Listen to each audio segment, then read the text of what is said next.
sallallahu ala sayyidina Muhammadin wa ala alihi wa sahbihi wa sallam ajma'in, amma ba'd. Qala al-musannifu rahimahullah ta'ala wa nafa'ana bi ulumi hamid. Alhamdulillah, kita sekarang ada di salah satu tempat dibaginya warisan-warisan atau peninggalan-peninggalan Nabi kita, junjungan kita Nabi Muhammad sallallahu alaihi wa alihi wasallam. Allahumma salli wa sallim ala sayyidina wa maulana Muhammad wa ala alihi wa ashabihi wa tabi'ina lahum bi ihsan ila yaumiddin. Tempat kita mengaji ilmu dan memakmurkan waktu yang sangat agung, yaitu adalah waktu di antara maghrib dengan isya di malam Kamis, di mana sebagian orang yang mempunyai ilmu berkata ketika menafsirkan ayat tatajafa junubuhum 'anil madaji' yad'una rabbahum khaufan wa tama'a, yaitu adalah sifatnya ahli-ahli surga yang mereka tidak tidur, berdoa dan berzikir kepada Allah Subhanahu wa taala, beribadah kepada Allah Subhanahu wa taala. Itu katanya, yaitu mereka yang memakmurkan waktunya di antara maghrib dengan isya. Mereka lebih sibuk beribadah dan berzikir kepada Allah Subhanahu wa taala di waktu tersebut, yaitu adalah antara maghrib dengan isya. Bahkan sebagian para aulia berkata, al-kunuz kullal kunuz al-imarah bainal maghrib wal isya. Gudangnya semua kebaikan yaitu ketika kita memakmurkan waktu kita dengan ibadah, dengan kebaikan, yaitu waktu antara maghrib dengan isya. Alhamdulillah, kita sekarang sebagaimana kebiasaan di tempat ini setiap malam Kamis belajar fikih, belajar hukum-hukum syariat yang telah diajarkan oleh junjungan kita Nabi Muhammad sallallahu alaihi wa ala alihi wasallam. Semoga ada manfaat dan barokahnya dan menjadikan kita tambah dekat kepada Allah dan tambah kenal dengan Nabi Muhammad sallallahu alaihi wa ala alihi wasallam. Kemarin sudah dijelaskan beberapa penjelasan tentang masalah fikih.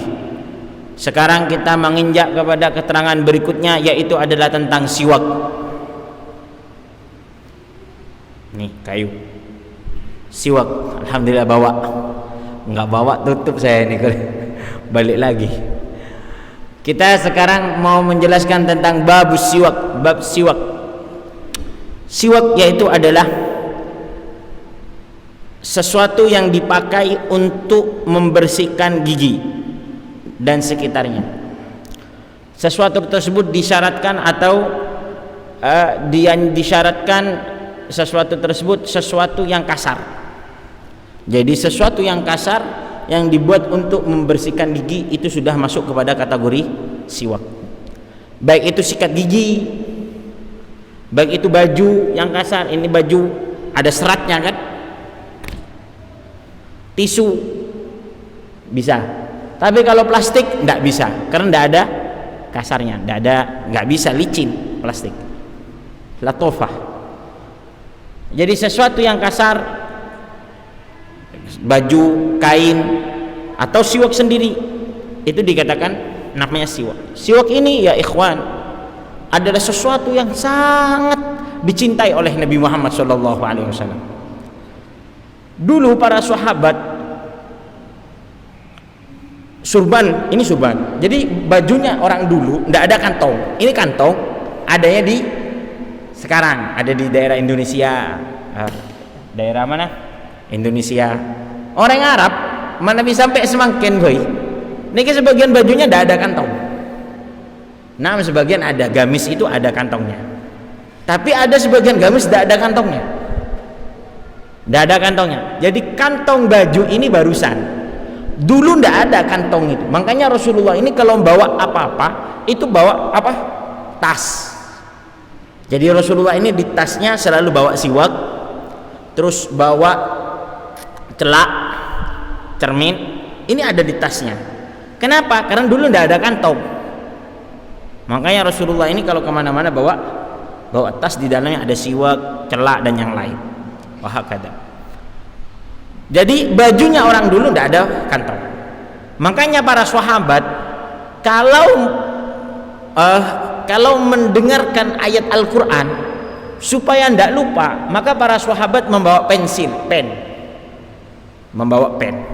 Tapi karena tidak ada kantongnya, maka pennya ditaruh di surban, diginikan. Wah, kata. Jadi kalau ada apa-apa langsung ambil. Cek semungkin ketokang semangkinnya saya buat dengan kantong. Kantokang aja kan saya buat dengan kantong. Mau bertokang. Kesan apa? Malah cepet. Langsung. Wah, kan. Dulu nggak ada kantong, taruh di atas. Jadi kalau ada apa-apa langsung ambil siwak. Ngambil apa? Pen. Lah, setelah Nabi Muhammad memerintahkan sahabat untuk selalu bersiwak dan para sahabat melihat Rasulullah memang suka kepada siwak, makanya para sahabat ini sebagian tidak meletakkan pensil lagi di atas, tapi meletakkan siwak. Karena dikit-dikit siwak. Saya lihat Rasulullah siwak, masuk ke masjid siwak, masuk ke rumah siwak. Makanya para sahabat juga ingin meniru Nabi Muhammad. Akhirnya mereka bawa kemana-mana siwak. Jadi ini adalah hal yang remeh, cuman penuh dengan faidah. Sabda Rasulullah sallallahu alaihi wasallam, as-siwaku madharatun lil fam. Ini bisa membersihkan lisan, bisa membersihkan mulut. Kemudian wa mardatun lirab. Juga orang yang pakai ini dan orang yang membawa siwak juga bisa diridhoi oleh Allah Subhanahu wa taala. Bisa cintain sareng Allah. Bayangkan sampean bawa siwak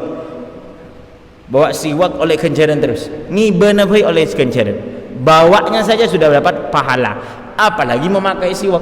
Bawa saja, dikantongin aja siwak ini, enggak kebawa, enggak dipakai, cuman dibawa saja.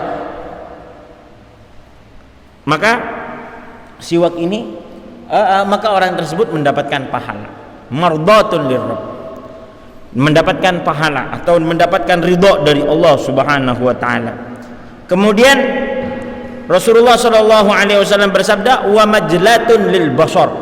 Orang yang pakai siwak matanya bagus. Orang yang pakai siwak matanya jernih. Ndak tak canteng matu ndak terahum, apa ya? Ndak min, tak remeng. Kalau orang itu sering pakai siwak. Ini belum diterangkan kan? Kemarin belum kan? Sudah diterangkan apa belum? Oh iya.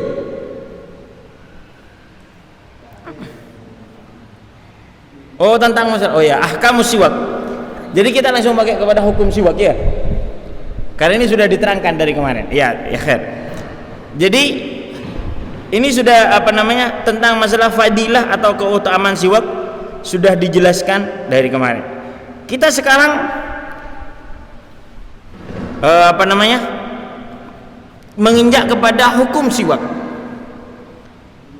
Kita sekarang menginjak kepada hukum siwak, yaitu adalah ada yang kadang siwak ini wajib. Jadi kita sudah tahu fadilahnya.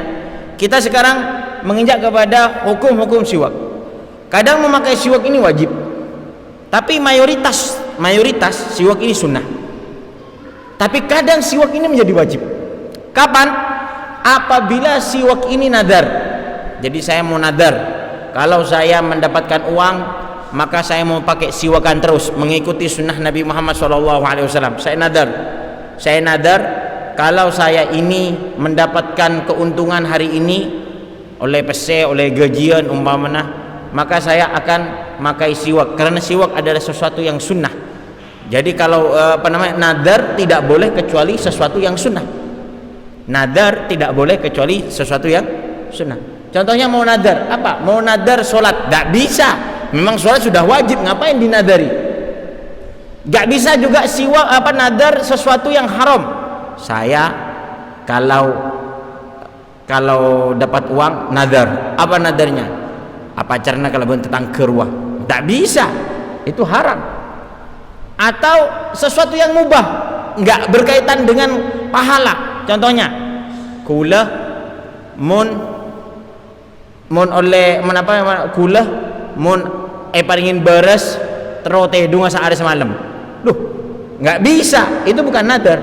Jadi nadar ini sesuatu yang sunnah, bisa menjadi wajib dengan nadar. Contohnya, saya kalau sembuh saya akan sedekah, maka sedekah yang asalnya sunnah menjadi wajib. Sama juga seperti ketika siwak itu sunnah, tapi kalau sudah nadar, saya kalau sehat maka saya bernadar akan selalu memakai siwak, maka siwak tersebut sekarang menjadi siwak yang menjadi wajib orang tersebut memakai siwak. Taib.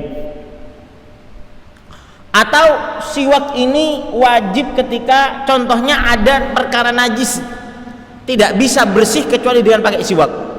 Contohnya cekak kan tuh, beda apa nih? Beda cekak najis nempel cekak. Tak bisa mengkoroi kemur, kudu ngaku siwak. Pesan ini terus sampai najisnya ini lepas dari giginya. Maka sekarang apa? Wajib orang tersebut memakai siwak, bukan karena siwaknya, tapi karena untuk menghilangkan kenajisan. Jadi siwak mayoritas hukum siwak sunnah, cuman ada kadang siwak ini wajib, yaitu apabila nadar. Nomor 1, nomor 2 yaitu adalah menghilangkan najis, atau bau lisan tak bisa menghilangkan bau lisan kecuali pakai siwak. Umpamanya ada beberapa bau mulut ini tidak bisa hilang kecuali siwak. Ini bisa nganggo permen, bisa nganggo sikatan, juga ada kadang nganggo siwak, juga kadang nganggo siwak. Lah pada waktu itu orang ini wajib pakai siwak. Kenapa? Karena kalau tidak siwakan mulutnya bau, bisa mengganggu orang lain. Sagak dinto syariat. Jadi makanya orang kalau makan bawang, makan bawang mentah itu tidak boleh masuk ke masjid, dilarang oleh Rasulullah karena takut mengganggu saudaranya, takut mengganggu teman-temannya yang ada di masjid. Man akala sum la yadkhul masajidana. Orang yang makan makan bawang tidak boleh, tapi bawangnya ini adalah bawang mentah, bawangnya bawang mentah. Mana bineng Indonesia tidak masuk akal, gimana makan bawang ini kecuali pakai kecap. Tapi kalau di Arab kayak di Saudi, di Yaman, makul, bisa masuk akal karena bubung bubung Arab ini berdebi apel kesan, sama seperti apel. Lah bawang merah, ada bawang bombay tapi juga ada bawang merah tapi bawangnya besar kayak bawang bombay. Bawang bombay putih ke kuning-kuningan ya, putih ke kuning-kuningan. Tapi kalau bawang ini yang bawang merah, kalau di Saudi atau di Yaman, yang penting di Arab itu bawangnya besar. Jadi orang Arab ini kalau makan bawang kayak makan apel.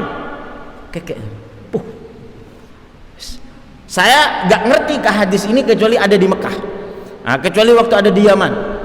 Jadi orang bau bener aja, pantesan ini yang dilarang oleh Rasulullah Shallallahu Alaihi Wasallam. Bau laran. Kalau makan ini mulut bau. Lah orang yang makan bawang nggak boleh masuk masjid kecuali membersihkan mulutnya dengan siwak atau sikat gigi, dibersihkan mulutnya boleh baru masuk ke masjid. Intinya sesuatu yang bau, yang mengganggu orang sholat itu tidak boleh. Bau kerja langsung masuk masjid keringetan tidak boleh. Kenapa? Karena takut mengganggu orang sholat, orang yang ada di sampingnya. Wahakada. Ini yang perlu diperhatikan dan yang perlu kita selalu ingatkan. Jadi orang kalau masuk masjid tidak boleh pakai atau tidak boleh dengan keadaan yang menjijikkan atau mengganggu orang-orang lain, La ilaha illallah Muhammadur Rasulullah. Kemudian ini kebebeng nih.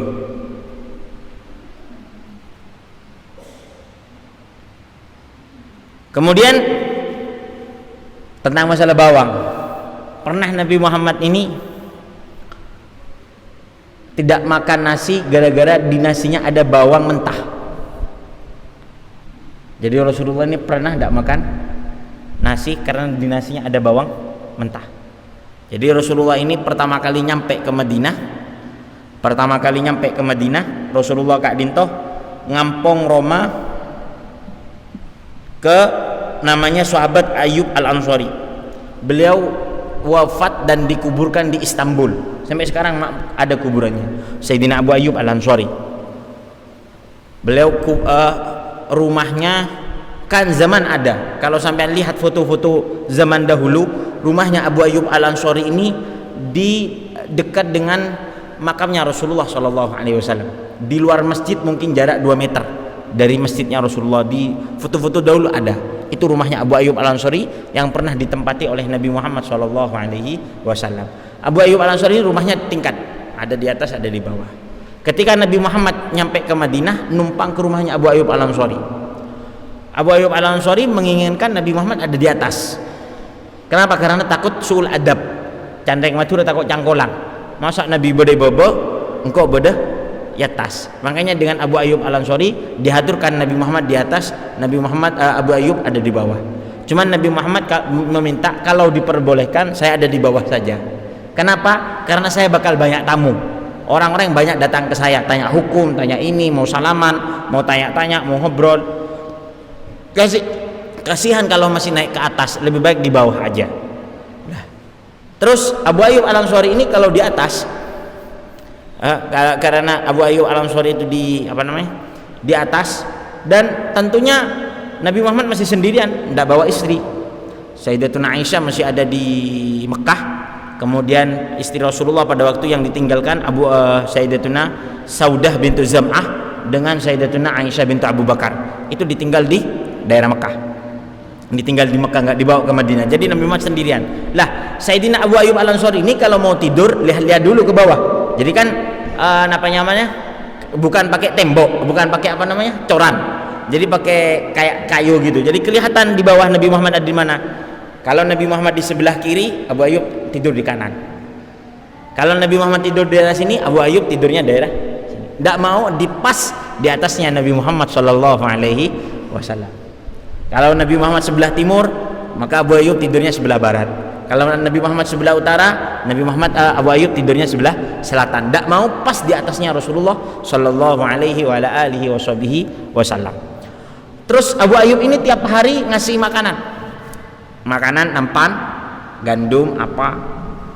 Terus kan mesti ada sisa-sisanya, masih ada bekasnya. Lah Abu Ayyub ini pasti kalau makan ngambil bekasnya Rasulullah. Jadi nampan, kalau di sini Rasulullah makan, maka Abu Ayyub makan dari sini, sisanya Rasulullah. Jadi Abu Ayyub ini tidak makan kecuali bekas dari atau sisa dari makanannya Nabi Muhammad SAW tiap hari. Jadi makanan itu dikasih kepada Rasulullah, kemudian Rasulullah makan, terus rasa dari ke atas. Abu Ayyub dengan istrinya oh ini bekas sisanya Rasulullah.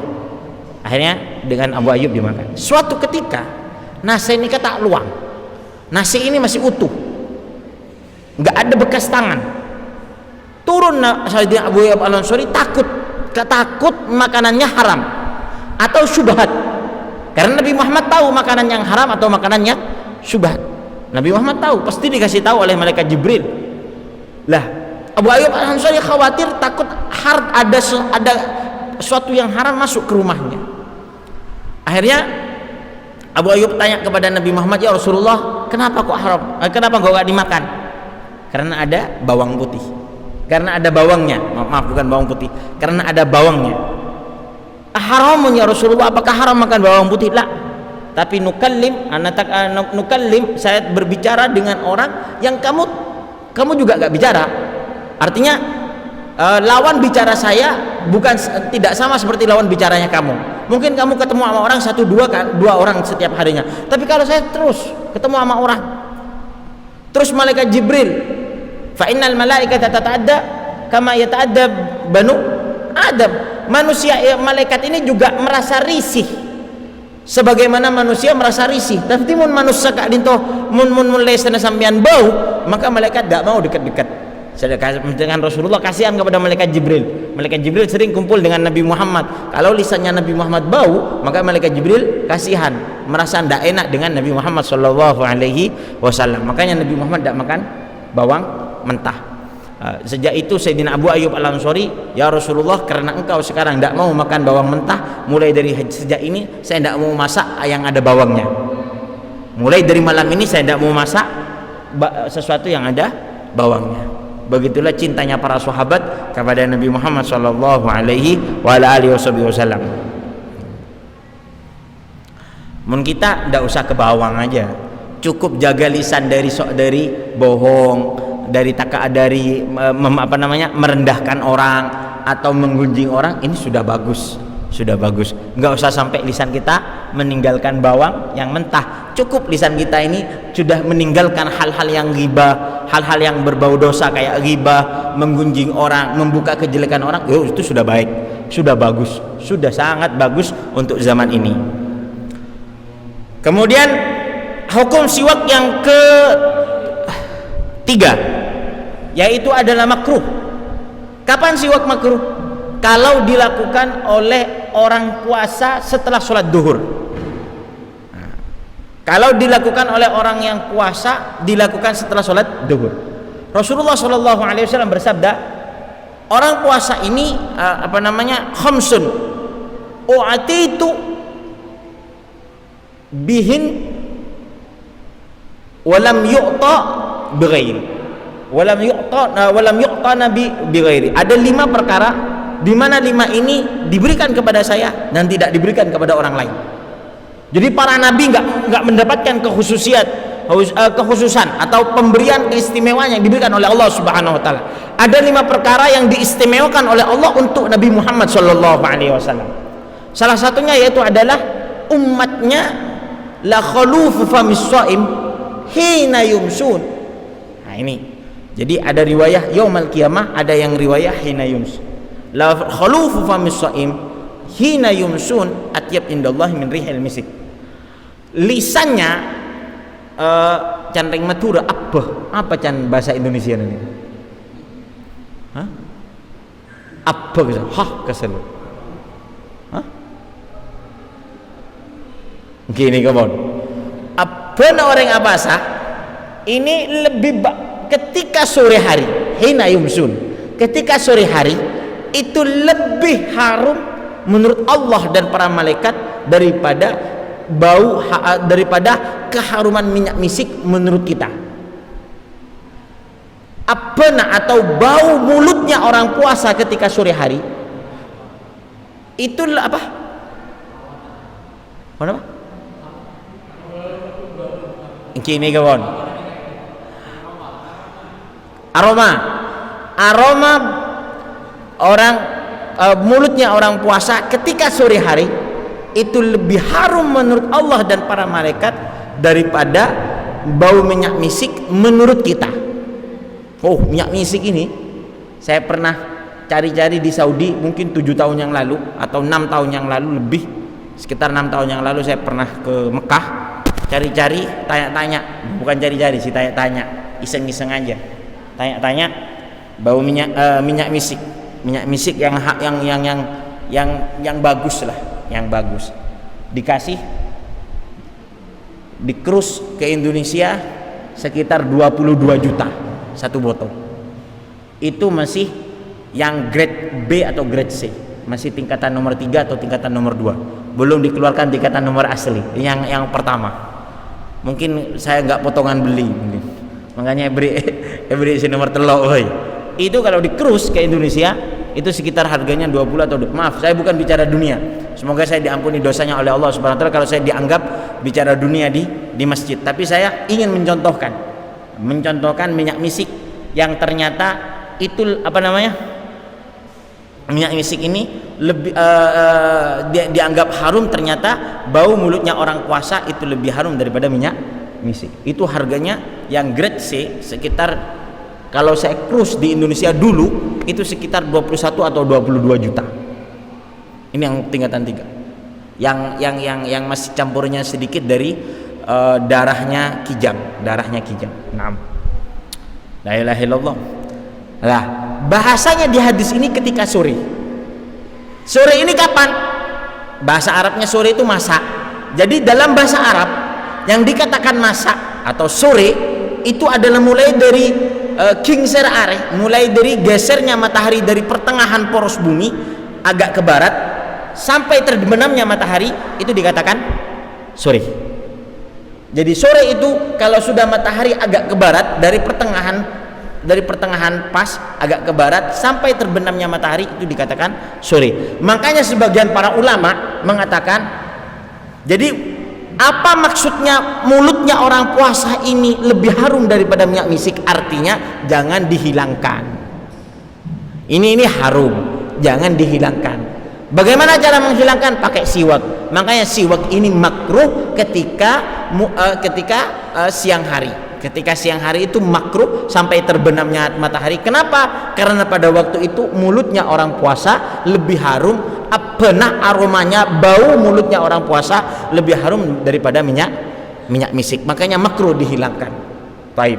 Tapi kalau pakai siwak cuman gini tok, enggak menghilangkan, tetap bau. Makanya enggak apa-apa. Makanya banyak para ulama mengatakan bukan secara general ya, enggak digeneralkan siwak ini semuanya makruh setelah masuk duhur, enggak. Tapi itu kalau sampai menghilangkan bau mau mulut. Tapi kalau cuman gini tok enggak apa-apa, enggak makruh. Kemudian ada yang haram. Jadi siwak ada yang haram. Apa siwak yang haram? Siwak yang haram kalau siwak milik orang lain. Kalau pakai siwak orang lain itu haram. Jadi nggak dapatkan pahala, tapi dapat dosa. Dapat pahala tapi nggak dapat dosa. Nah, untuk lebih lanjut akan kita terangkan setelah sesi pertanyaan ini. Kalau nggak ada pertanyaan maka saya akan lanjutkan. Tapi kalau ada pertanyaan maka insya Allah kalau bisa saya jawab, kalau nggak bisa saya hutang, akan dijawab di minggu depan atau di Kamis depan. Ya Torin. Khusus nggak ada khususnya. Laki-laki, jadi siwak disunahkan bagi laki-laki juga bagi perempuan. Disunahkan bagi laki juga perempuan. Jadi sampean nih Kak, sebenarnya makanya siwak ini nggak tahu ya. Apa sudah dijelaskan kemarin? Waktu-waktu yang sangat disunahkan siwak. Contohnya seperti apa? Contohnya ketika sebelum tidur. Itu sangat dianjurkan siwak. Rasulullah ini diriwayatkan oleh Al-Imam Ibn Abbas, sahabat Ibn Abbas. Ibn Abbas ini ponaan salah satu istrinya Rasulullah. Kalau tidak salah Ummu Salamah ya, apa gitu, lupa saya. Jadi Zainab binti Huzaimah saya lupa. Jadi ada salah satu istrinya Rasulullah ini bibi Abdullah bin Abbas. Abdullah bin Abbas ini kalau Rasulullah gilirannya bermalam di rumah bibinya, maka Abdullah bin Abbas ini ngikut atau tidur bersama bibinya, nginep eroman bibiin. Kenapa? Karena ingin tahu bagaimana Rasulullah tidur, ingin diteliti bagaimana Rasulullah tidur. Ya salam. Jadi Rasulullah ini kalau mau tidur pakai wudu. Wah, kula abayang nih Kak repot. Duk remah, munabdina, takir bisa di wudu. Betal melolo. Jadi wah menandik bini ini Kak repot, mau tidur tidak punya apa, mau punya wudu, wah repot. Jadi dan si Rasulullah ini kalau mau tidur apa? Siwakan. Terus siwaknya ditaruh di samping bantal, di samping bantalnya. Hakata. Setelah tidur Rasulullah pakai siwak lagi. Ini diteliti oleh Ibn Abbas yang tidur di sampingnya Rasulullah Shallallahu Alaihi Wasallam. Jadi Ibn Abbas ini pura-pura nggak tidur, tapi diteliti bagaimana Rasulullah tidur. Wah kata. Jadi Rasulullah kalau musuh. Lah sekarang kita memang betul dianjurkan dengan dokter apa? Untuk sikat gigi kan? Sebelum tidur, bangun tidur pakai sikat gigi. Niatkan aja. Jadi mau sikat gigi niat pakai siwak, mengamalkan siwak. Enggak apa-apa. Karena enggak harus pakai ini siwak. Setiap sesuatu yang kasar kayak sikat gigi itu bisa siwak. Itu bisa pakai siwak. Bisa diingatkan siwak dan juga mendapatkan pahala. Wahakada. Naam. Allah la ilaha illallah. Silakan kalau ada pertanyaan. Jadi ini kayak pertanyaan ini. Jadi yang siwak sebelum tidur bukan untuk orang laki-laki. Perempuan juga dianjurkan untuk pakai siwak. Yang perempuan juga dianjurkan untuk pakai siwak. Naam. Waalaikumsalam. Yang pertama, kenapa Rasulullah menyukai kayu itu? Mungkin ada riwayatnya. Kenapa kayu yang dia kecil? Kayu kenapa bukan kayu lain? Kan banyak di kayu lain. Kenapa kayu itu yang disuka? Terus yang kedua ini enggak menyimpang masalah sholat, masalah berjamaah. Kalau duhur sama asar, imam diwajibkan untuk menjalankan bacaan saja. Kalau sholat duhur dan asar, tapi imam itu karena suaranya pelan dari saking jalannya sampai tidak kedengaran sama makmum. Karena imam sudah sujud, bangun dari sujud, makmum masih sujud, tidak kedengaran. Nah itu bagaimana? Apakah yang anggap kalau belum bisa dikatakan yang salah itu salah? Saya nggak seberapa jelas pertanyaannya. Jadi sholat maghrib dan isya gitu. Duhur dan asar terus?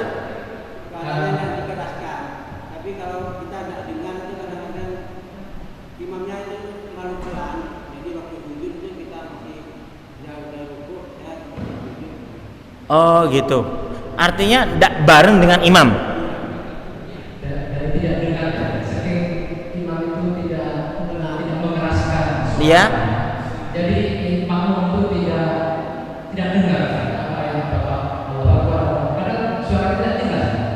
Imam bangun dari sujud, tapi tidak dengar. Allah Akbar takbirnya itu tidak dengar. Jadi makmum masih sujud. Kadang juga sering salamnya tidak kedengaran. Jadi imam sudah zikiran, makmum baru salam. Terima kasih. Marhaba. Yang ditanyakan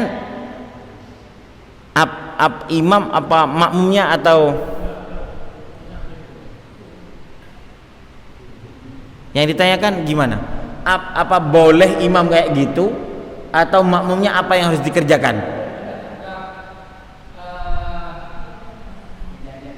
Apakah imam itu boleh saking tidak mengeraskannya itu? Oh iya. Terus makmumnya bagaimana? Karena tidak mengikuti imam. Nah, intinya imam yang nggak keras suara ini gimana hukum sholatnya? Hakada? Tetap sah sholatnya. Satu. Kedua, apakah gimana? Ya untuk waktu itu biarkan, nanti setelah itu kasih nasihat atau ganti.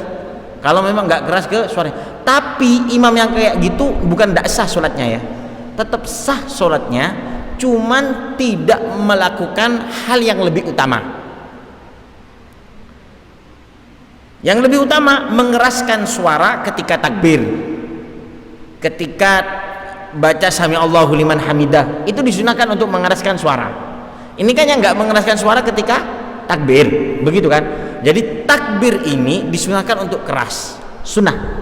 Sekiranya kalau nggak dikeraskan suaranya, sholatnya sah. Cuman apa?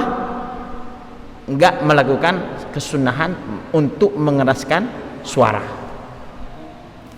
Solusinya bagaimana? Satu, dinasihati atau diganti, atau ada makmum yang menjadi namanya muballigh. Kayak muballigh.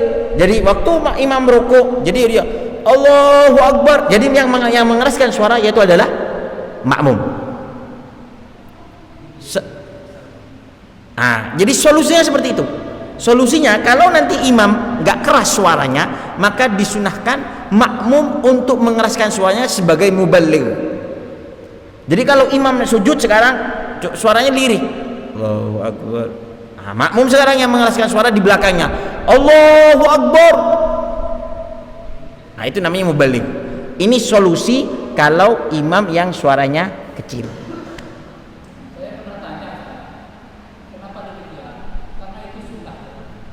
Apa?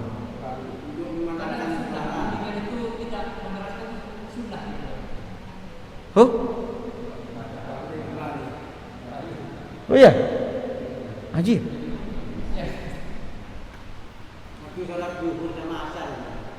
Enggak. Jadi kalau untuk takbir, jadi yang enggak sunnah ini, yang sunnah untuk tidak mengeraskan suara, Fatihah, terus apa namanya, surat pendek, nah itu ya enggak. Tapi kalau takbir untuk jadi imam itu disunahkan untuk keras. Kalau jadi imam ya, kalau jadi imam. Tapi kalau ghairul imam, makmum atau sholat sendirian, untuk takbirnya nggak disunahkan untuk keras suara. Wah kata. Insya Allah nanti akan kita jelaskan kalau sudah waktunya. Jadi beda halnya dengan Beda halnya dengan pembacaan Fatihah. Kalau pembacaan Fatihah ini sendirian atau jadi imam, yang penting nggak jadi makmum, itu tetap disunahkan keras suaranya. Ini yang perlu diperhatikan. Kadang orang sholat di rumahnya sendirian, Maghrib, Isya, itu tetap dianjurkan untuk keras suaranya pembacaan Fatihah dan suratnya, walaupun sendirian. Beda halnya dengan sholat duha yang lain. Nah, tapi kalau yang sholat Maghrib, sholat Isya, itu disunahkan untuk keras suaranya walaupun sholat sendirian. Yang penting bukan makmum saja. Kalau makmum, sunnahnya adalah lirih. Nah, seperti itu. Itu kalau pembacaan Fatihah dan pembacaan yang lain. Lah, makmum ini kalau sholat duhur gimana? Kalau sholat duhur itu lirih, yang lirih ini adalah pembacaan Fatihah dan pembacaan surat dan pembacaan yang lain. Tapi kalau untuk takbir intiqal, takbir pindah, itu tetap dianjurkan untuk keras bagi imam atau mubaligh. Seperti itu. Sunnah. Saya juga heran kalau ada yang mengatakan nggak sunnah. Saya juga heran. Tapi ya gitu sunnah. Di kitabnya memang sunnah seperti itu. Dan yang dilakukan oleh ulama-ulama ya memang seperti itu. Di mana saja, di Indonesia, di mana? Di Indonesia, terus di Mekah, terus di Yaman, semuanya di kitabnya juga seperti itu memang. Keras suaranya ketika mau takbir intikal, bahasanya takbir untuk berpindah. Itu baik itu sholat duhur atau sholat asar atau sholat yang lain. Nah, yang pertama masalah siwak, apa rahasianya arok? Allahu a'lam. Saya tidak tahu, karena di kitab kenapa kok pakai arok? Karena mengikuti Nabi Muhammad. Lah, nggak ada, terus masih belum, saya bukan nggak ada ya, saya nggak menemukan kenapa Nabi Muhammad kok lebih suka ke kayu arok. Kayu arok ini kayu arok. Sebenarnya yang paling disenangi oleh Nabi Muhammad yang basah, bukan yang kering. Ini kan sudah kering, yang basah. Ini kalau kita tahu sebenarnya ini bukan kayunya, tapi ini adalah ramu. Kalau kayunya biru, hijau, tapi yang Madura biru hijau pada. Nah itu sih. Kalau jadi dalam kitab ada di sini akan dijelaskan. Sebenarnya ada maratibus siwak. Caranya itu adalah ayyakuna bi'udil arok. Pertama yang dianjurkan pakai ini. Kalau tidak ada ini dianjurkan pakai kayu dari kurma, jadi dunnahan. Tidak ada juga, maka disunahkan pakai kayu zaitun. Disunahkan pakai kayu zaitun. Kemudian kalau tidak ada kayu zaitun, yang penting kayu yang harum. Apa Indonesia kayu yang harum?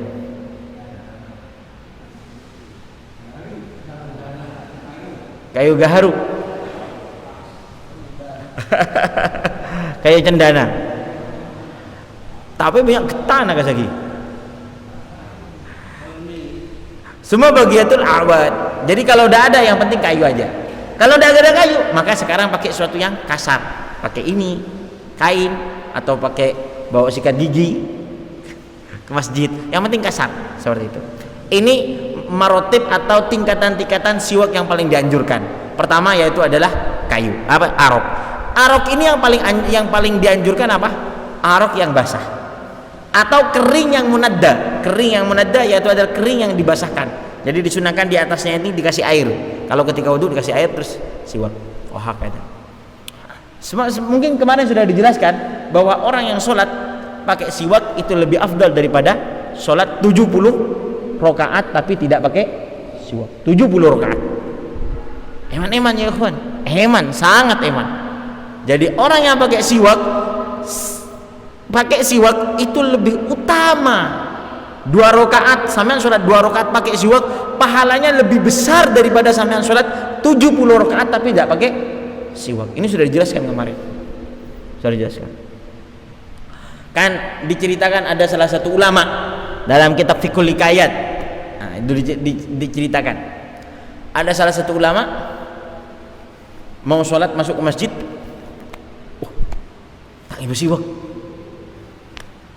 Akhirnya ada orang bawa siwak tapi masih baru. 2. Ini sama yang siwak 2 apa? Ya dibuatan. Ya saya buat aja, pakai dibawa di kantong, takut hilang satu. Boleh saya beli? Oh ya, saya beli. Enggak apa-apa. Kamu mau beli berapa? 1 dinar. Ya kalau sekarang harganya 150.000 lah. Wih, dapat. Dibeli. Mahal. Cek semung kinga. Arek foto reng. Ajat wae reng mun foto. Beri Mas. Terus seket wae gitu. Akhirnya setelah sholat, ini kan ulama ditanya oleh santrinya, "Ya Kiai, sampean israf so. Mubadzir. Satu siwak sampai beli 150.000. Ngapain?" Katanya, "Saya takut kalau sholat tidak pakai siwak. Makanya saya akan bayar lebih mahal. Tapi ini mubadzir, masa satu siwak mungkin harganya ya harganya 5.000, 10. Ini kok sampai 100.000? Lah ini bukan mubadzir," katanya. Ini bukan mubadzir, ini sunnahnya Nabi Muhammad SAW. Ini dinar, coba bayangkan, katanya beliau. Saya 2 rakaat pakai siwak, pahalanya lebih besar daripada 70 rakaat. Daripada 70 rakaat. Sedangkan 1 dinar ini adalah sesuatu yang tidak ada harganya, yaitu adalah sayapnya apa ya? Lalat. Sayapnya lalat. Sayapnya nyamuk. Sayapnya nyamuk. Jadi 1 dinar ini dalam kacamata syariat lebih rendah atau lebih hina daripada sayapnya nyamuk. Sedangkan siwak ini bisa menjadikan sholat 70 rakaat. Enggak ada israf. Karena pada hakikatnya uang yang saya keluarkan itu tidak lebih daripada sayapnya nyamuk, sedangkan yang saya harap dengan yang saya cari yaitu adalah lebih daripada 70 rakaat. Wahakala. Ini dijadikan dalam kitab Fiqhul Hikayah. Nah. Ada lagi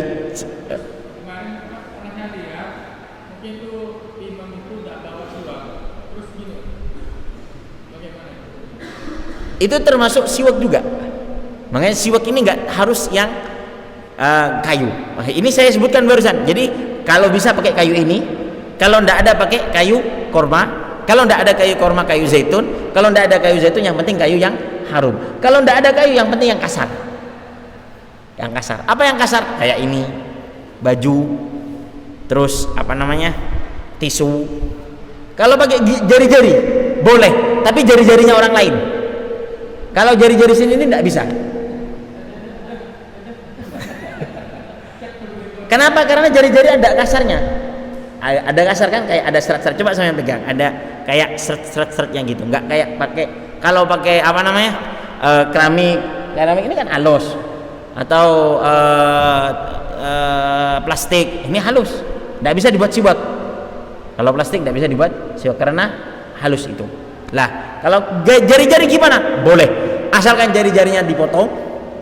Karena jari-jari sendiri tidak bisa karena sambung dengan kita. Nah, kalau ada jari-jarinya orang lain, kayak tak tadi siwak, ngampung agrikin baik. Apa? Enggak najis. Enggak jadi najis. Enggak jadi najis. Hakada. Jadi siwak penting ya ikhwan. Masya Allah. Ada salah satu ulama di Yaman namanya Habib Alwi. Beliau mau acara.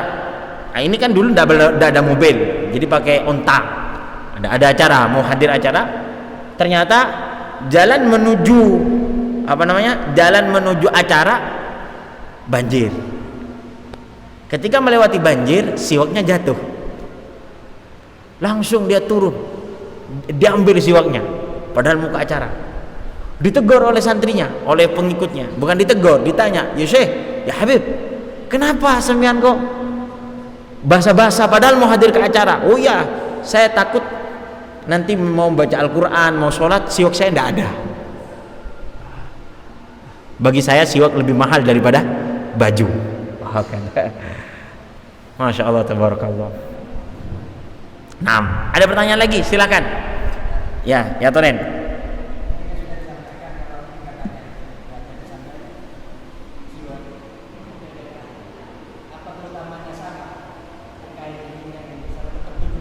Oh, sama. Cuman tentunya kalau pahala 70 sama. Kalau pahala 70 sama. Cuman semungkinnya yang penting sikat gigi. Tapi ya sikat gigi seharga sikat ibu, sikat gigi seharga 2.000-an kesah, tak pada. Tapi yang penting sama-sama sikat gigi. Kalau mulut ya tetap tak bau sikat itu, cuman cara nganggunya lain. Lah, sama juga menurut kacamata syariat tetap 70. Nah, cuman ketika pakai siwak yang ini tentu lebih disenangi, lebih bagus, pahalanya lebih banyak lagi. Sebagaimana yang kami ceritakan, ada 5 derajat pakai 5 derajat pakai siwak. 6 Allah la ilaha illallah.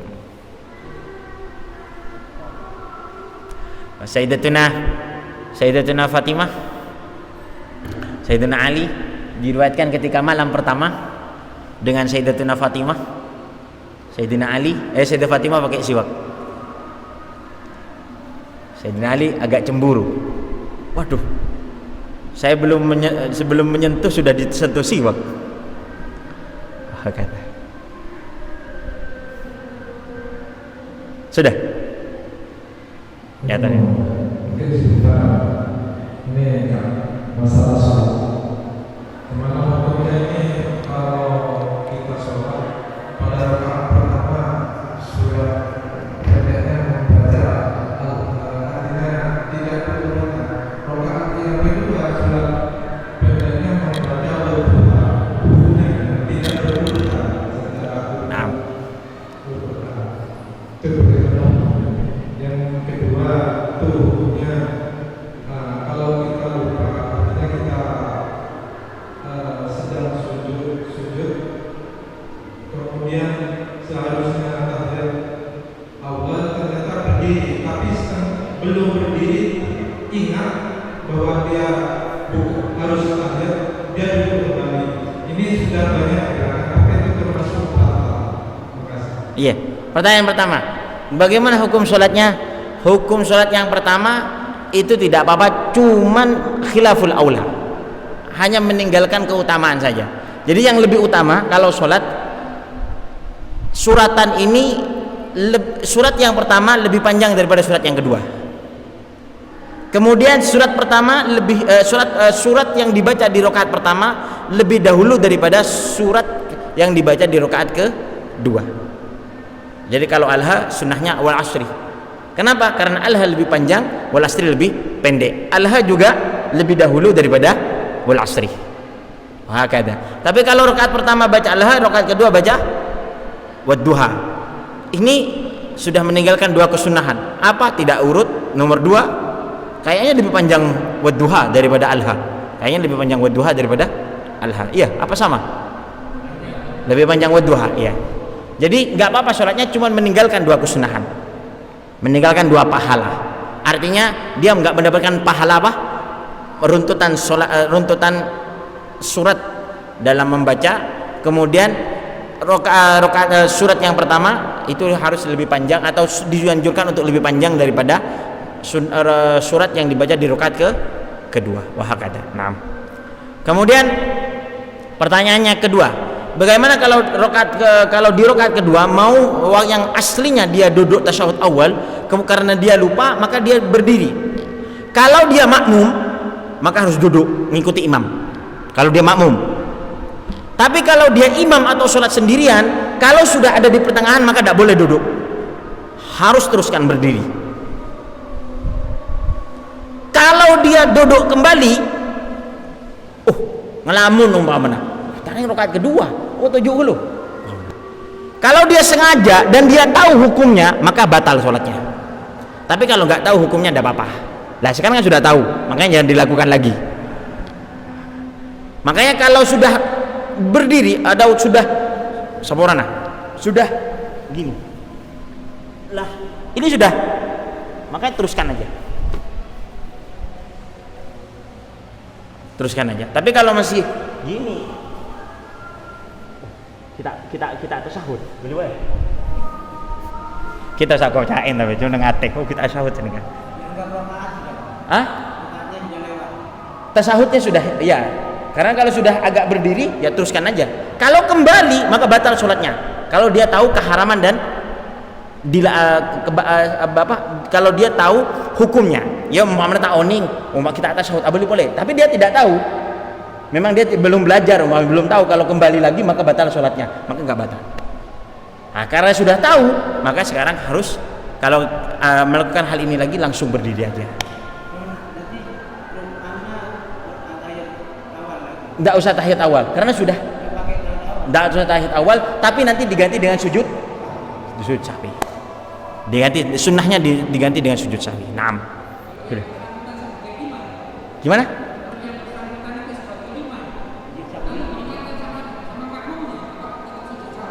Iya, imamnya. Jadi kalau imam kalau ini, jadi saya katakan ini imam atau sholat sendirian.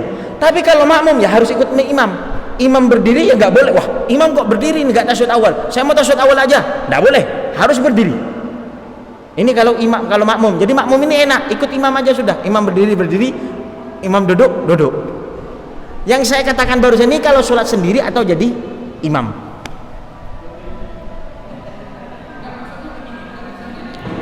Nggak apa-apa ya? Nggak apa-apa kan? Kenapa? Iya.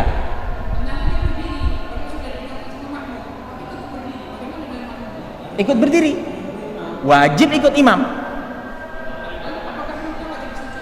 Ketika imam sujud sahwi, wajib ikut sujud sahwi. Ini bagus, pertanyaan ini sangat bagus. Sekarang kalau imam nggak sujud sahwi, contohnya nggak tasyahud awal, terus nggak sahwi, atau nggak kunut juga nggak tasyahud, maka makmum sekarang boleh milih. Tapi al-afdal sujud sahwi. Tapi makmum boleh milih. Beda halnya kalau imam sujud sahwi, maka makmum harus ikut. Tapi kalau sekarang imam nggak sujud sahwi, padahal meninggalkan tasyahud awal atau meninggalkan kunut, maka sekarang makmum boleh milih, mau ikut imam langsung salam atau dia sujud sahwi. Wal afdal sujud sahwi. Ada pertanyaan bagus, masya Allah. Boleh lanjut, gak apa-apa. Kalau saya tidak apa-apa. Nah ini imam kalau masih duduk lagi itu batal kalau imamnya tahu. Kalau duduk karena sudah berdiri masih duduk itu batal. Kalau di tasyahud awal, ini tasyahud awal ya. Kalau di tasyahud awal, ya kalau tasyahud akhir memang wajibnya duduk ya, ya duduk boleh.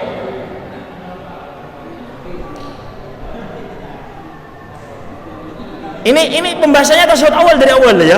Pembahasannya ada tasyahud awal. Jadi tasyahud awal kalau imam ini berdiri terus makmum mengingatkan tapi dia duduk kembali. Lah, kalau imam ini tahu keharamannya atau imam ini tahu hukumnya, maka batal. Tapi kalau tidak tahu gimana kalau tidak tahu sudah?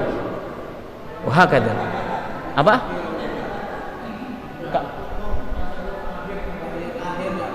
Loh, kalau tahiyat akhir memang tidak boleh berdiri. Kalau berdiri terus diingatkan oleh imam, ya wajib duduk. Kalau diingatkan oleh makmum, ya imam harus duduk. Wah kada. Karena memang di sana bukan sunnah sekarang, wajib sudah. Kalau di tasyahud awal ini sunnah, paham maksudnya? Kalau di tasyahud ini awal sunnah, tapi kalau tasyahud akhir, karena ini adalah memang tidak boleh berdiri lagi sudah. Wah kada. Itu beda lagi kalau sudah. Kalau diingatkan ya maka imam harus duduk. Nah. Tapi tetap disunahkan untuk sujud sahwi. Sunat sujud sahwi. Makmumnya gimana? Ngikut imam. Makmumnya ngikut imam. Allahu a'lam. Sudah ya?